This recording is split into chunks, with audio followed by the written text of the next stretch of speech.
अस्सलाम वालेकुम वरहमतुल्लाहि वबरकातुहू। दोस्तों, उम्मीद करता हूँ आप सब खैरियत से होंगे। आज आपको मैं बताऊंगा चाइना मुल्क के बारे में कुछ बहुत सी ख़ास बातें। ये बोने लोग जो आप देख रहे हैं, सबसे पहले मैं आपको इनके बारे में कुछ ख़ास बात बताऊंगा कि ये एक स्पेशल स्टेडियम भी है चाइना में। उसके अलावा ये एक होटल है। चाइना में एक ऐसा प्लाज़ा है जिसमें सिर्फ़ और सिर्फ बोने लोग होते हैं और बोने लोग ही वहाँ में शॉपिंग करते हैं। मतलब कि बोने लोगों के लिए, छोटे कद के लोगों के लिए उन्होंने एक स्पेशल अलहदा प्लाज़ा बनाया है। उसके बाद चाइना में जो हामिला औरत होती है, यानी जो प्रेग्नेंट होती है, उसको बच्चा पैदा करने के 1 महीने बाद तक भी छुट्टी दी जाती है।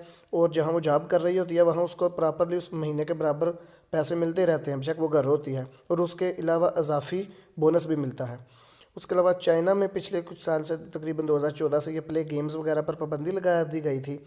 अब फिर से वो पाबंदी को हटाकर फिर वहाँ पर गेम्स जो हैं वो जारी की जाने लगी हैं।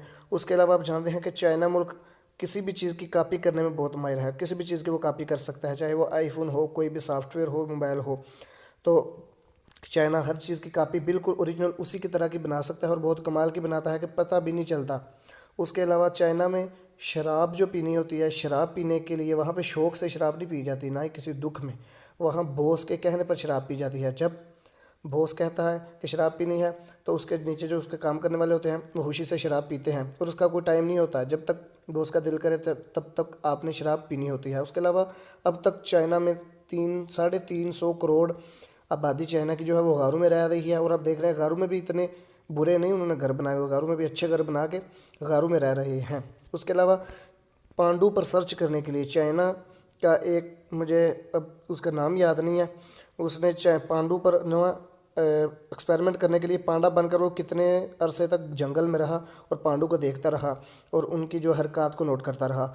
उसके अलावा ये जो सब्ज़ियां हैं, चाइना वाले सब्ज़ियों को गंदे जो लेटरिन से, मतलब गटर से पानी निकलता है, उस पानी में ये रखते हैं जिससे वो जल्दी ग्रोथ पाएँ और जल्दी जल्दी जो है वो बड़ी हो जाएं। गंदे कीचड़ वाले पानी में भी नहीं, जो वाशरूम से फ्री होता है उस पानी में। उसके अलावा चाइना की आबादी में अगर आप ट्रैफिक में फंस जाएं तो आप फ़ौरन कॉल करें, 2 बंदे आएंगे।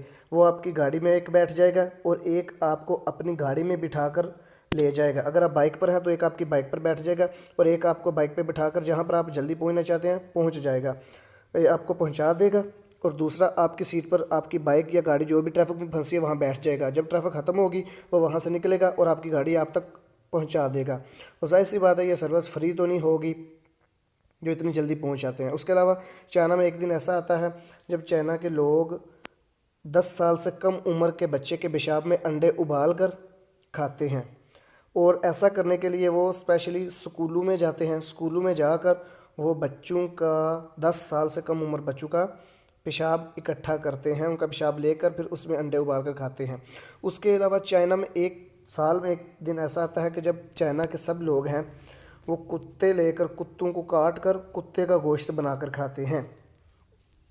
सिर्फ एक दिन ही ऐसा चाइना में आता है, पूरे साल में एक दिन होता है जब वो कुत्तों का गोश्त खाते हैं। उसके अलावा चाइना मुल्क दुनिया के तीसरे नंबर पर जो है मुल्क है। बड़ा मुल्क होने के जो उसका नंबर है वो दुनिया का तीसरा मुल्क है। फिर भी उसका टाइम जोन एक ही है। अब तक उसने एक ही अपना टाइम जोन रखा है जो आपके सामने है। उसके अलावा तकरीबन शाम के 7 बजे चाइना के जो पूरा मुल्क है, सब लोग तकरीबन शाम को चाइना के लोग एक ही चैनल देखते हैं, सिर्फ एक ही चैनल लगा कर बैठ जाते हैं। और चाइना के जो शादीशुदा जोड़े हैं उनको बच्चा पैदा करने के लिए पहले गवर्नमेंट से फैमिली प्लानिंग वाला एक सर्टिफिकेट हासिल करना पड़ता है। ये जो आपके सामने है, पहले एक फैमिली प्लानिंग सर्टिफिकेट बनवाना पड़ता है गवर्नमेंट से, फिर बच्चे पैदा करते हैं। और बच्चे पैदा होने के बाद ज़्यादातर चाइनी लोग अपने ये जो ओलंपिक्स के बड़े खेल होते हैं उनके नामों पर अपने बच्चों के नाम रखते हैं।